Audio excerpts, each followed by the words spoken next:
So, Seema, what do you think has been and is the role of journalists in covering this pandemic?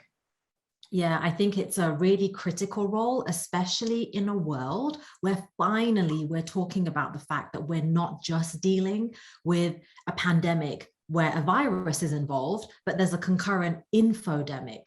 And many of us have been researching this for a long time and felt really frustrated that public health officials weren't taking the spread of information as seriously as the spread of a pathogen. But we've seen, unfortunately, in real time, what devastation and harm can be done when people are exposed to misinformation and disinformation. We've seen the impact of conspiracy theories, all kinds of medical myths and hoaxes.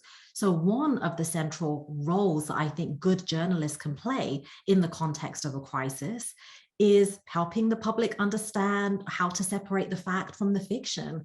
It's nowadays, it's not so much that, oh, I didn't have access to information, right? It's more like I was overwhelmed with information. There's a deluge of information. And I think what good journalism can do is really help guide people to what they need to know. And that's why, you'll always hear me making a plug for local journalism, especially, not just because I cut my teeth at the Dallas Morning News, but because what I study now is what impact local journalism can have. So with that in mind, what have we been missing? Oh man, so many things. I think even before the pandemic happened, some of my friends and former colleagues who are either investigative journalists or journalists who focus on science and health, this is like about 3 years ago, we've started having these conversations about accountability journalism in the context of public health. So for example, many were saying, do you think we're doing a good enough job of investigating on and reporting about the World Health Organization, its inner workings, how funds are spent there, where funds come from? So many of us felt like that was lacking. And then of course, you see in the context of a pandemic, you really need that accountability journalism to understand how these organizations are functioning, if there's dysfunction. We were also concerned about how really large nonprofits, one example is the Gates Foundation, because they are so wealthy, wealthier than some nations in Asia and Africa, really get to set an agenda. And so I think we could have seen much more investigation of that prior to the pandemic, and it just became more urgent during the pandemic. So, I mean, there's so many responses to that question, but certainly more accountability journalism. I think more of a focus on what information do people really need, as opposed to what do we in the media think that they need. So for example, it's not just about explaining what's inside the vaccine. That's one component of perhaps encouraging people to get vaccinated. But how much did we do in terms of understanding why some people really are anti-vaccine or are vaccine hesitant, or normally get all their shots, but just when it comes to COVID, do not want to get this shot? And I don't think we've done a good job of responding to some of those particular concerns, because I don't think we were asking the right questions to the right people. Yeah, and should we shoulder some of the blame for the rampant misinformation and outright lies that are sweeping the country? And what kind of a role does the media have in that problem? So we're talking less about President Trump now because we're not having to see his tweets every day, look at his Facebook posts, or see him on national television. But certainly that news cycle when he was in power lent him a huge platform. And we can be extremely cynical about this because we heard leadership of national organizations talk about how great Trump was for viewership and for ratings and for bringing in money to some of these news outlets, right? So I think it's fair to be cynical about that, but certainly just the amount of time that some of the biggest perpetrators and spreaders of misinformation and disinformation get was frustrating. And I wonder, just if we were to do an analysis of how much time did we get to how much time did we give to those who are really countering the misinformation and disinformation? There's this phenomenon known as Brandolini's law, also called the bullshit principle, which is this idea that when it takes an order of magnitude more energy to dispel the BS, to dissect, to explain why it's false, than it does to just easily spread that crap. And I think that's something to bear in mind. And especially in the future, we're not going to see the end of that kind of leadership here or abroad, unfortunately. And we really need to have better strategies of how we do or don't cover those presses, what kind of platform and airtime we do or don't give to people who are spreading very dangerous false information. So what's been your personal mission throughout this time when it comes to helping people understand the public health aspect of what we're dealing with right now? What are some points that were really important for you to get across? Yeah, I think I was always trying to think about the pandemic in the context of it's a new pathogen. Sure, we haven't been through a pandemic like this collectively in many, many years. We've had pandemics in the last decade or so, but much smaller. And as much as it's important to cover the science, to cover the emerging tech around the science and all of that, I think it's also critical to show that the suffering in the pandemic happens not just because of a virus, but because of the set of circumstances that allowed the pandemic to happen in the first place. And the fact that we have a society with such disparity that, of course, homeless people are going to be disproportionately affected. Of course, minoritized and marginalized people are going to be, you could have predicted that stuff if you'd done a mapping exercise of what might happen if there's a pandemic. So I think it's been really important to go back to those issues to talk about immigration and what it means to be an undocumented person with poor access to healthcare, and therefore how that impacts public health. The fact that if we're not housing people, then they are more likely to contract the infection. And actually, you might think you're far removed from people who don't have housing, but we are much more connected than we realize. And so it's really bad for public health to not care about many people in society, especially the most vulnerable. So I think that's been important for me. But also part of what I've been trying to do is hold accountable those in power in science and health to say, hey, good job on like creating the vaccine quicker than we've ever done that. But while we were in the lab, we should have been crafting messaging that would have encouraged people to get vaccinated, that would have helped people understand that it's still safe to get a vaccine, even though it was developed in record time. And we've just seen so many communications failures in that sense. Yeah, and you did reference earlier your research on the impact of news deserts. So please explain what that means for everyone and explain it in the context of the pandemic as well and how it's impacted information equity. Yeah, sure. So a news desert is a town, a county that's lost its news infrastructure, perhaps lost its local newspaper. The data we have at the moment very much focuses on the loss of local print news, and that's certainly really important. My group is trying to expand that definition to say, well, what about when a town loses its local radio? And that radio has been really good at doing investigative journalism, keeping people informed. What if they've lost their local television station and that had a great investigative unit?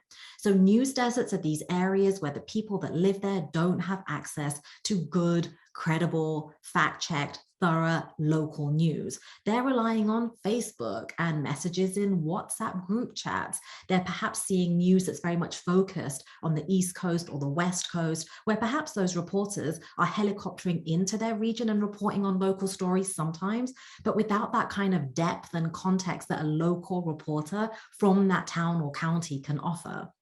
There's been a lot of study over the last years that shows if you live in a news desert, it's bad. It's bad for democracy. It's bad for governance.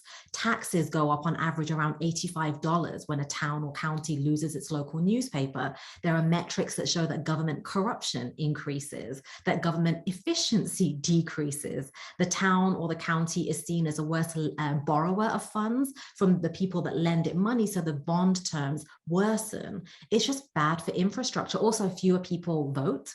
If you live in a news desert, you just maybe don't know elections are happening or how to vote down ballot. So what we're looking at is, well, we know that news deserts exist.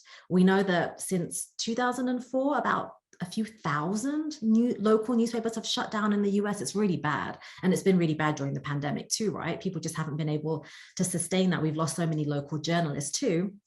So we're understanding like, okay, we understand if you live in a news desert, that's bad for democracy and governance, but with my epidemiology hat on, I also know that there's the existence of health deserts. So that's where you live in an area where access to healthcare is really bad. It might be because you live really far away. There's other barriers to you getting good medical care. Maybe not many, there's not enough physicians or nurses in your area.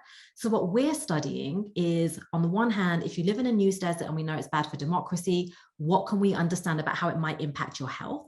And already from our early analyses, we're seeing towns and counties that don't have a local newspaper have lower vaccination rates compared to those where there is a good local newspaper keeping you informed about where to go to get a free shot, how safe and efficient the vaccine is. But we're also studying across the US the overlap of news deserts and health deserts to see there are probably people that live in a region that is both. Don't have good access to healthcare, don't have good access to credible information. Are they more vulnerable to misinformation and disinformation then? Are they more likely to not get vaccinated? So that's what we're kind of investigating. So Seema, do you have an example offhand of a city or an area, a county, a state where you're seeing this phenomenon play out? Too early to say right now, and I can't pick on one, but when we've looked broadly across the US, we found quite a big difference in vaccination coverage, depending on whether you have good local newspaper in your region or you don't. So we're investigating that more, and I think we're going to pick one state, probably California, to do a more in-depth analysis, but that's still happening. Okay, all right, so when we talk about chronicling public health, does what we've seen over the past year or a couple of years or so make a broader point about the way we cover public health and what we should be doing in the future? And you've touched on this a little bit, but what needs to change as we go forward? And if we see any other crises on this level? Yeah, which, you know, hopefully won't, but it's like if it can happen once, that's a sign that we're vulnerable. We were so unprepared. There was really bad leadership. It can happen again. And unfortunately, we live in a world that's like more and more vulnerable to public health crises and epidemics because of climate change, because of mass movements, all of that stuff. I think, you know, we've seen that there's weaknesses in the public health system and surveillance systems around the world. But at the same time, I think it reminds me that when I was at the Dallas Morning News, there was only me and like maybe 2 other reporters that covered science and health. It's not enough for a given region. And there are so many local papers and TV stations and radio stations we know where there's general assignment reporters that get asked to cover on science and health in a way that's not always as in-depth as they would like, or that the readership or the viewership would like. So as well as advocating for more investment in local news, I also want to see moving forward that we have really well-trained and well-supported reporters covering health and science. You know, and there's always, every now and then you'll hear somebody who says, local news is dead, especially when it comes to television news. Absolutely not so. Yeah, it's not true. It's not true, but there's a real misconception about that. And also, sadly, like elitism and a misunderstanding about the level, the depth of reporting that you get on local television news. And it pains me when that happens. And I think it just shows how ignorant people can be, or they're not watching good local TV news, because we've seen major, especially I think what comes to mind for me are investigative stories that broke first from good local TV stations where they had reporters with amazing chops when it came to investigative journalism. And so that's why in our research, we're saying, the existing definitions of a news desert really focus on loss of a local newspaper, but that's only one element of it. We also want to look at access to good local television and also access to good local journalism via the radio. Okay, and so Seema, as a journalist and a medical professional, you know, what's your advice when it comes to confronting and fighting against this, people really believing things that aren't true? Yeah, it's not a new problem, right? Yeah. It's not a new problem. It feels massive because we're in a crisis, but also because we have means to share false information more widely. But, you know, I wrote a book about this that just happened to come out during the pandemic, even though I was writing it before, called Viral BS. And in the intro chapter to that, I was like, you know, something like I finished writing this book about the myths and the weird stuff we believe about health and our bodies. I'm going to have to write a confession chapter, like just straight up in the introduction, like hands up, I grew up a conspiracy theorist. Because part of what makes me really interested in this, but it's also part of what helps me understand how it is that someone could believe, oh, I think mass vaccination campaigns are a way to lessen the population or to microchip us. Like, that sounds ludicrous. And yet I can understand where beliefs like that come from. And some in my family still believe stuff like that. And I have really close friends who will not get the COVID vaccine, right? The very thing that I'm like studying, it's like the irony of it there. And so when there's this push now, and I get told weird stuff, Christy, like, you you should refuse to give clinical care to someone who has COVID who didn't get the vaccine. And I'm like, there's all sorts of ethical issues there, right? Like about who you refuse care to, but also it's really bad for public health if you're not treating everyone who's sick. And the idea of shaming people that believe things that are false backfires. It does not help you build those bridges. And people are like, oh, we need to develop more empathy as to why someone might believe those things. And I'm like, it doesn't take me a lot to have that empathy because I kind of used to be me. Not that I wasn't anti-vax or that my family are like vehemently anti-vax. I don't want to put that out there, but we believed things about the government that were not true. And yet there were really bad things the government did in the past that are almost unbelievable in how bad they were. Unethical experimentation on people, right? Happened not that long ago. And it's not just medical history that shows us medical racism. To this day, Black people are undertreated for their pain. They're not believed. Black women are dying after giving birth or during childbirth at 4 times the rate of white women. So if that's the reality now, how do you say to people, you should just believe what the doctors say? They have your best interests at heart, because literally we have studies showing that many white doctors in these studies are racist and believe racist things about Black people and their health. So in the context of public health, we need to have an atonement for hands up, we did really bad things in the past. Bad things have been done in the name of public health. Here's how we're trying to correct that. And here's how we're trying to build bridges. But the same goes for journalism, right? We've had LA Times recently, National Geographic, and a paper in Kansas, I want to say, apologize for the way that they've covered racism in the past and also more recently. And how do you get people to trust journalism if they read bad things and a misrepresentation of their race in journalism? It's like I was sending my family some articles to encourage them to get vaccinated. And the articles were like from the New York Times, but many of us know, we've seen the data, that the New York Times misrepresents Muslims often. There was a study that found that it many more times likely to name the faith of a Muslim defendant or a Muslim criminal compared to a Christian one. So on the one hand, I'm telling you, yeah, we all know that this journalism in general, but especially this outlet, has a history of misrepresenting Islam, you know, our religion, but please trust its coverage of the vaccine because it's really good. So we need to undo some of those historical and current egregious activities, build bridges. And until we do that, I don't think we can say to everyone, just go and subscribe to your local paper, just trust journalists or just trust doctors, because that's a process to rebuild that trust. Yeah, but there is a way to provide this information and then also allow for this conversation around things that are coming up, like medical choice, personal choice, and body autonomy, or I think are some of the terms. Yeah. There's a way to do both. There is, and I think it's a conversation at that point, right? Because you want to understand, how did someone develop that set of beliefs? How did someone get to a point where they are so vehemently opposed to vaccines or to what their doctor might tell them? The thing is, people are arriving to a decision about getting vaccinated, not getting vaccinated. Yes, I'll wear a mask. No, I won't wear a mask, based on so much more than just the scientific information that we get them. As we've been tracking the spread of anti-vaccine or anti-science messaging over a decade or longer, there's still some of that, oh, vaccines cause autism, which is false. Vaccines are toxic, you know, that kind of falsehood spreading. But there's also this messaging that says, getting vaccinated is anti-American, it's anti-freedom. If you wear a mask, you are weak and you support big government. So these are like really ideological issues that people are factoring in their ethnicity, their faith background, their culture, their geography into whether or they do or do not wear a mask and get vaccinated. And yet often the way that we are trying to counter the misinformation is having this very narrow, singular focus on just what's inside the vaccine vial, right? And so I think there needs to be more of a dialogue to understand, because the studies show, like, you talk to 10 people who don't want to get the COVID vaccine, they might have 10 really different reasons. As you mentioned, it might be about autonomy. For one, it might be about the rushed process. For some, it might be about they don't want to be told by the government. Like, there's layers to that. And so you can't have a one-size-fits-all message to counter all of that false information.